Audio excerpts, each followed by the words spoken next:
Novi časi prinašajo nova vprašanja, ki zahtevajo nove kreativne odgovore, zahtevajo nov razvojni koncept. Ni več dovolj, da se osredotočamo na odpovedovanju že doseženemu, da se osredotočamo na plačevanje nekih računov iz preteklosti, v katerih smo porabljali več, kot smo ustvarjali. Moramo se osredotočiti na ustvarjanje nove dodane vrednosti. To je pa možno samo ob naši temeljiti osebni in tudi družbeni odgovornosti. Ob veliki etičnosti vsega našega ravnanja, profesionalnosti, poštenosti, vodenju s socialnim čutom in naši bistveno tesnejši medsebojni povezanosti. Vse spremembe najprej zahtevajo spremembe pri nas samih, zato moramo mi prevzeti lasten del, pomemben del odgovornosti.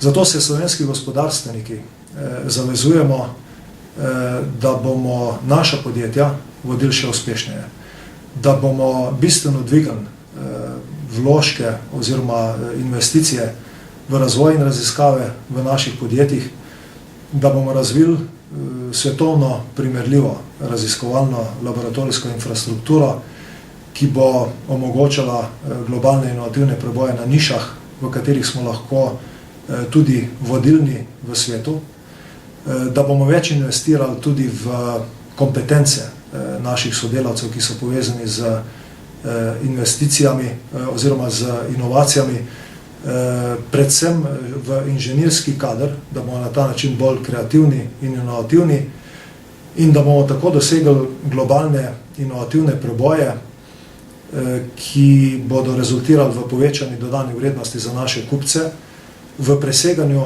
naše konkurence in istočasno v naših boljših rezultatih.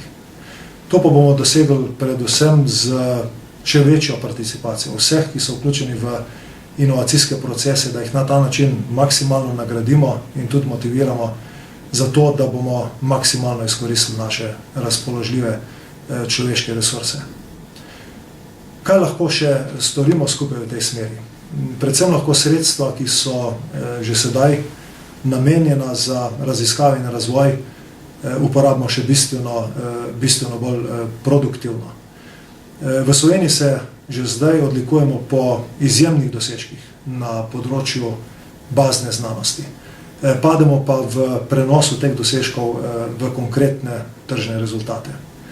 Zato naj habilitacije, napredovanja in nagrajevanja znanstvenikov, profesorjev bodo vezane ne toliko na znanstvene članke, ampak predvsem in v prvi vrsti na dosežene inovativne preboje na trgu. Znanstvene inštitucije naj bodo odvisne v prvi vrsti od trga in ne toliko od proračuna.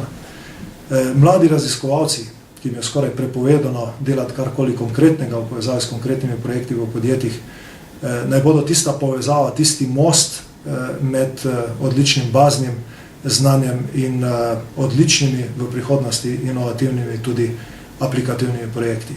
Zatem pa dvignimo delež tudi proračunskih sredstev za raziskave in za razvoj, uvedimo pomembne davčne olajšave za podjetja, za vlaganja v raziskave in razvoj, uvedimo tudi socialno kapico za visoko strokovne sodelavce, ki so povezani z inovativnimi procesi, ki jih želimo bolje nagrajevati. Dajmo peljati celoten izobraževalni sistem v smeri, da bo dajal kompetence in kadre, ki bodo po meri novega slovenskega inovativnega gospodarstva. Imamo vizijo, poznamo tudi pot do njene uresničitve, predvsem pa imamo skupaj gospodarstvo in politika izjemno zgodovinsko priložnost, da dokažemo, česa smo skupaj resnično sposobni. Izkoristimo jo.